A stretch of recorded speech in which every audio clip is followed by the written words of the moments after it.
Hello and welcome to this discussion on the history, philosophy, and values of public health.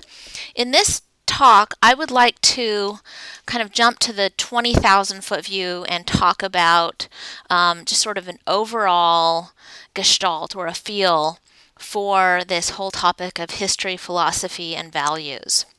Now, it's in many ways it's kind of a simple topic, but then yet it's also very complex. And so if we think about the whole idea that the current what we do in public health is based on the lessons that we've learned from the very beginning all the way up until now, then that's really what I would like for you to take away from this. And I'm going to give you 5 different ideas of things that you can do to better understand sort of the history and philosophy and values of public health so that as you're approaching any given individual issue, that you can bring all of that from kind of the learning that we have from then into your current conversation. First of all, I'm going to direct you to Wikipedia. Now, usually we tell people don't depend on Wikipedia for learning about something specific. You need to depend on more reliable sources. However, the reason that I tell people to look at the public health topic in Wikipedia is that I do think it's valuable for you to know what people outside of public health or outside of our own very specific our websites and what we're saying about ourselves, what are other people saying? If your family member or a friend of yours said, I wonder what public health is, so and so said they're getting a degree in public health, this is what they would hear about. And sometimes this gives us an external perspective that's very helpful for us to understand what the view of public health is. This particular website talks about kind of a lot of the background, some of the history, the programs. It gets into, I think, a little bit of the Public Health 3.0. There's 2.0 right there. Sustainable Development Goals. So there's just a lot really packed into this one program. If you hear a saw in the background, it's because they're building something right outside my office right now. So just kind of just this smattering of things that are related to public health. I think this is just a very helpful perspective. So I would recommend reading through that. You can see, it would take you a little bit of time. The bottom third is just kind of other stuff. But that would be kind of a good overall overview. The next thing, number 2, so first of all, look at Wikipedia. The second thing would be the National Board of Public Health Examiners. Now, NBPHE is the accrediting body. They give the CPH, the Certified in Public Health Examination, and I would go to their website. This is nbphe.org/CPH study resources. So you can easily get to that website. And there are 2 things that would be helpful on this particular website. First of all, and you've seen this before, is the content outline. Basically, we as public health professionals say, this is what we believe a public health practitioner needs to know and be able to kind of incorporate into whatever it is that they're doing. So here's the CPH content outline. If you click on that from their original webpage, this is what you'll get. And it's broken down into 5 main content areas: the biostat, health policy, environmental, epi, and social behavioral, plus 7 cross-cutting and a general principles area. And this is where public health departments, so some of the stuff for public health actually falls under general principles. And so you can see how for the exam, how that's balanced out. Each of those areas is given equal weight. I would like to go down here to the, let's see, I think it is under the general principles. Okay, so in terms of general principles, here you see some of the things that we will actually incorporate later on in this Module 2. So definitions of public health, health and population health, sentinel events in the history and development of public health. We've already, or at different times in the P-Core sequence, will cover core functions, essential services, and accreditation. But here's an area that I would like for you to take a look at. Core values, principles, tenets, and framework. And so we have the history, the values, the principles, all of those things kind of rolled up into one. And we're asking you to think about these kinds of things as you are encountering new current topics. So if you have a new current topic, how does a population focus, thinking about not just each individual person who has that disorder or disease, but how do we address this on a population level? Having a prevention orientation, and that comes down here to the primary, secondary, and tertiary prevention. Public health is prevention oriented. We have some values here, social justice and health equity. We have some kind of models, the social ecologic model, the life course perspective. And so these are just sort of basic and underlying the kinds of things that we do in public health, and they go back in history.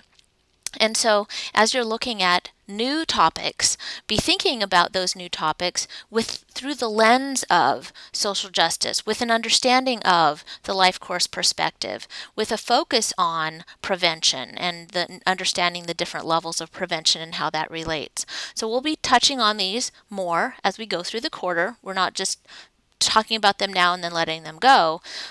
So really take a few minutes to understand what those mean. So that is the CPH content guide. It goes on to have the same kind of information for every single topic, and they're broken down into fairly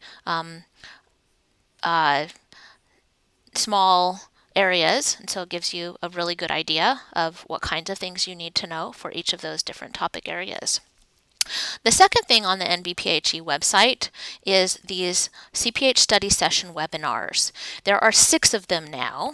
There used to only be 5 for the 5 main areas, but they've added one now for the cross-cutting areas, and I actually feel like this is a fairly valuable one, partly because they talk about question writing in there. You can click and view the webinar. Each one of these 6 topic areas has a webinar that's between 2 and 3 hours.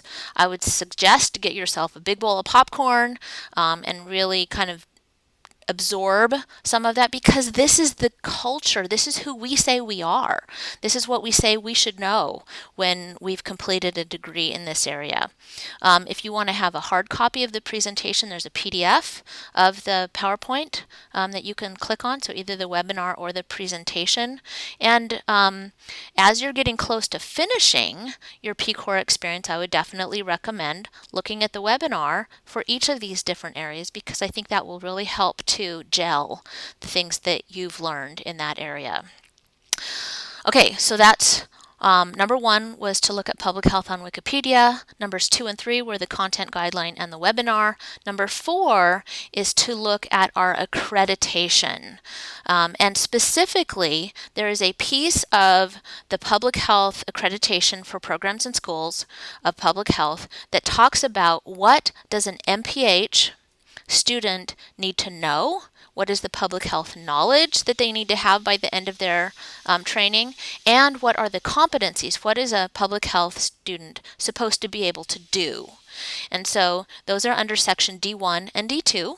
And not surprisingly, that sort of implies that there's also sections A and B and C, and you're right.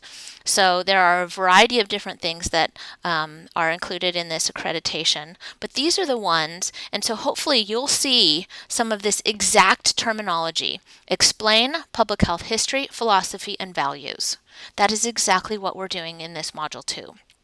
You've also seen down here under the competencies, select quantitative and qualitative data collection methods appropriate for a given public health context. So we did that in topic 1.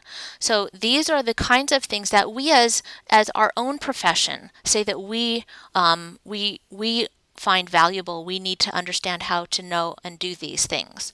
So this is actually found as part of your syllabus if you want to download this particular document, and then you'll also see these, the ones that we're including for spring, you'll see them spread throughout the quarter.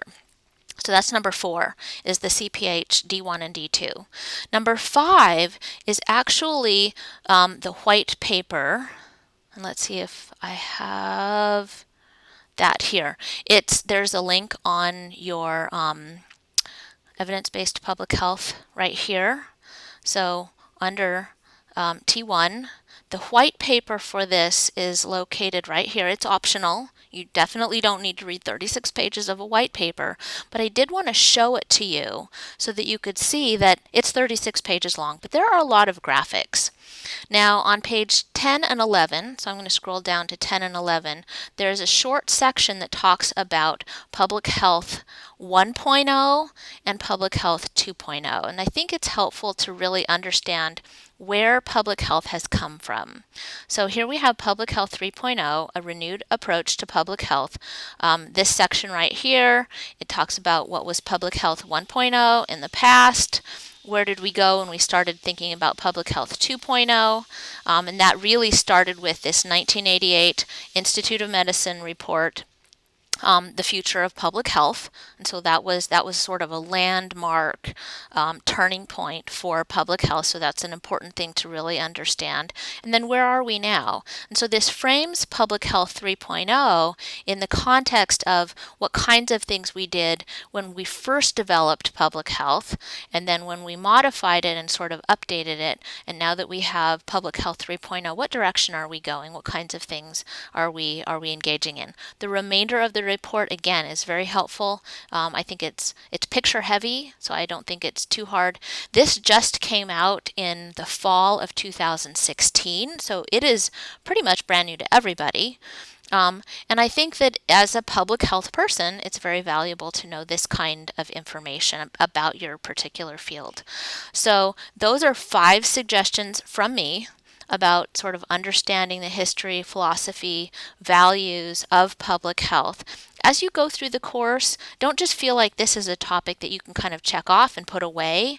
Try to use this as a framework, as a lens, as you're looking at the different kinds of things we talk about. So that is my challenge to you. I continue to try to do that myself as I approach different public health topics. Thank you for joining me for the history, philosophy, and values of public health.